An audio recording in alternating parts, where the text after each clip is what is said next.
দীর্ঘ ৩ মাসের প্ল্যানিং শেষে অবশেষে আজকে আমাদের সেই কাঙ্ক্ষিত দিন, যে কাঙ্ক্ষিত দিনের জন্য আমরা তিনটা মাস সবাই সবার সাথে আলোচনা করার পরে অবশেষে আজকের দিনটা আমাদের লাইফে চলে আসলো। যাইতেছি মিরপুর 11 নম্বর, বসবো দ্য বাফুট স্টোরে। কারণ বন্ধুবান্ধবের সব থেকে মিডল পয়েন্ট হয় এই মিরপুর 11। কারণ অনেকে কর্মজীবনের কারণে বিভিন্ন জায়গায় থাকে, ভার্সিটি লাইফ শেষের পথে বন্ধুবান্ধবের সাথে ওইভাবে আর দেখা হয় না। তো প্রত্যেক বছরের ন্যায় আমরা একটা হ্যালাম, তো বাসা থেকে দ্রুত বের হয়ে গেলাম, ছিলাম অফিস থেকে মানে আনন্দ, ভালো লাগা, ভালোবাসা সব কিছুই কাজ করতেছিল যে অনেক দিন পরে সবার সাথে দেখা হবে, আড্ডা হবে, খাওয়া দাওয়া হবে।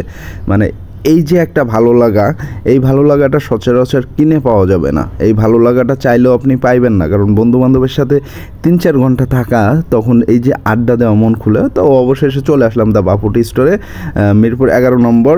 আমি আগে আসছি, অনেকে এখনও বাকি আছে।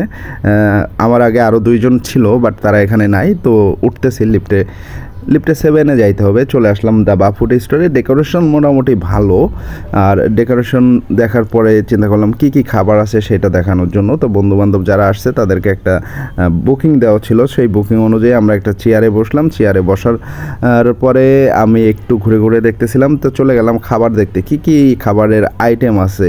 ডিজার্টের আইটেম এগুলো ছিল, তারপরে বিভিন্ন ধরনের রাইস, তারপরে চিকেন আইটেম, তারপরে পাঁপড়, স্যুপ আইটেমগুলো দেখলাম। স্যুপ আইটেমগুলো দেখা শেষ করে চিন্তা করলাম যে কাচ্চি কই আছে, বিরিয়ানিগুলো আছে কই। বিরিয়ানি, কাচ্চি, সাদা ভাত, আলুর দম, তারপরে এটা সালাদ, এটা হচ্ছে আলু বোখরা, তারপরে নান রুটি, বিফ, তারপরে বিভিন্ন ধরনের সালাদ দেখলাম। তারপরে সবথেকে মজা লাগছে কি যে বুফেতে বৈশা ট্যাঙ্গুলায় রাখছে, এটা কোনো কথা? তো খাবার লয়ে আসলাম যে খাবার দেখি কি খাইতে পারি। তো খাওয়ার জন্য লয়ে আসছি এই খাবার। তো প্রথমে চেষ্টা করলাম যে কাঁকড়া দিয়ে, সি ফুডটা অনেক ফেভারিট আমার। তো সি ফুডের এত পরিমাণ বাজে ছিল, তা খাওয়া বাদ দিলাম, দিয়ে গরুর মাংস টেস্ট করতেছিলাম। এরপরে হচ্ছে মুরগির মাংস টেস্ট করলাম। তা গরুর মাংস, মুরগির মাংস মোটামুটি বেটার থাকলেও সি ফুডের অবস্থা কিন্তু খুবই খারাপ ছিল। ইভেন ফ্রাইড রাইসটা এত বাজে ছিল যেটা বলার বাইরে।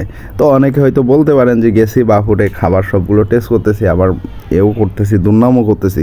কিন্তু দুর্নাম করার মূল কারণ কী ছিল যে দ্য বাফুট স্টোরে এত পরিমাণ বাজে সি ফুডগুলোরা মনে রান্নাই করতে পারে না, জাস্ট শো হিসাবে রাখছে।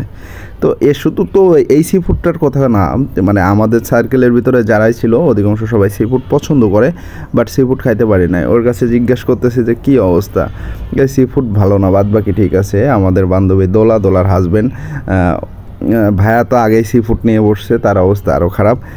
বন্ধু আলামিন খাবার নিয়ে বসছে, মানে আমরা এখনও পর্যন্ত সবাই কিন্তু একত্রিত হই না, কয়েকজন একত্রিত হয়েছি, অনেকে অনেক দূর থেকে আসতেছে আর রোডের যে জ্যামের কারণে।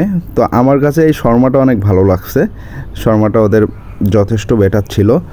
এছাড়া বাদবাকি পাঁপড়টাও বেটার ছিল, স্যুপটা ততটা ভালো ছিল না, থাই কর্ন স্যুপ যেটা ছিল সেটা অনেক বেটার ছিল। আর সবশেষে আমাদেরকে 2টা না 3টা খাবার দিল, সেটা হচ্ছে কাবাব আইটেমের। তো কাবাব আইটেমের যখন খাবারটা দিল, কাবাবটা বললো কাশ্মীরি কাবাব, কিন্তু কাশ্মীরি কাবাব দেখে মনে হলো সে যদি বাচ্চা পোলাপান বাসায় করে তাহলে এই কাশ্মীরি কাবাব এর থেকে ভালো সুন্দর হবে। মানে কাবাব যে করছে তার কোনো কিছু নেই। তো ওদেরকে ডেকে জিজ্ঞেস করলাম যে ভাই আপনাদের খাবারের মান এত খারাপ কেন? কই কেউ তো কমপ্লেন দেয় নাই। তো আমার বন্ধু এখন আমাদের সবাইকে জ্ঞান দিচ্ছে, সে হচ্ছে এখানে আসছে বুফেতে আসার পরে তার সাদা ভাত খাইতে ইচ্ছা করতেছে, সাথে চাউমিন খাওয়ার খুবই শখ তার। তো অবশেষে সে বলতেছে আমি চাউমিন খাবো। তা বললাম যাও তুমি চাউমিন খাও। তো ভাইয়া আবার আমাদের সাথে মজা নিতেছে। তো আমার বন্ধু পাশে সালাদ খাইতেছে, সে হচ্ছে এখন ডায়েট করতেছে, কারণ দিন দিন একটু ওজন বেড়ে যাচ্ছে, এই কারণে সে বুফেতে আসার পরেও ডায়েট শুরু করে দিছে, সে কোক খাবে না। তো দোলা তার হাজব্যান্ডের সাথে সবাইকে পরিচয় করাই দিচ্ছে এক এক করে। তো সবাই পরিচয় হচ্ছে, আমিও পরিচয় হইলাম। তো যাক, যদিও আমাকে চিনে তারপরেও পরিচয় হওয়ার একটা সবার সাথে চিন্তা করলাম যে ফর্মালিটিস মেনটেন করি। তো ফর্মালিটিস মেনটেন করার শেষে অবশেষে দৌড়া গেল খাবার আনতে। এখন আসলো সি ফুডের আরেকটা অক্টোপাস। তা আমি এর আগে কখনো অক্টোপাস খাইনি, this is the first time. এত জঘন্য কল্পনার বাইরে। আমি পুরো একটা কামড় দেওয়ার পরে আমার ওয়াশরুমে যাওয়া লাগছে, পুরো বমি একটা ভাব। তো বন্ধুবান্ধব কিন্তু মোটামুটি খাইতেছে। এর ভিতরে আমাদের আরও একটা বন্ধু এখনও মিসিং আছে, খাবার নিয়ে আসতেছে। তো এখানে মানে একটা বুফেতে তেমন কোনো লোক নাই, আসন সংখ্যা প্রায় 250-300, কিন্তু লোক হয়েছে সর্বোচ্চ 40-50 জন, তার ভিতরে আমরা 9-10 জন। তো আমাদের শ্রদ্ধেয় বন্ধু মাহমুদুল হাসান, তিনি অনেক পশ এলাকার ছেলে, পশ এলাকার কারণে সে হচ্ছে এখানকার পরিবেশ তার পছন্দ হয়নি, সে জাস্ট একটা কেক নিছে। কেক নেওয়ার পরেও সে খায়নি, তার মুখের মানে মুখ দেখলেই বোঝা যায় সে এই খাবারে অভ্যস্ত না, কারণ সে পশ এলাকার মানুষ, পশ এলাকার মানুষরা কখনো মিরপুরে বসে খাইতে পারে না। আমরা যেহেতু মিরপুরে বসার মূল কারণ ছিল যে বন্ধুবান্ধবের এক একজন এক এক এলাকার থেকে আসা, তো মিরপুরটা ছিল আমাদের মিডিল স্থান। তো এই মিডিল স্থানে থাকার পরে আমাদের সবার জন্য ইজি হয় আর কি, এই জন্য সবাই এখানে বসছে। তারপরে মেট্রোতে অনেকে আসছে, অনেকে মেট্রো সারা অন্য অন্যভাবে আসছে, কিন্তু মিডল স্ট্যান্ডটার কারণে খুবই ভালো হয়েছে।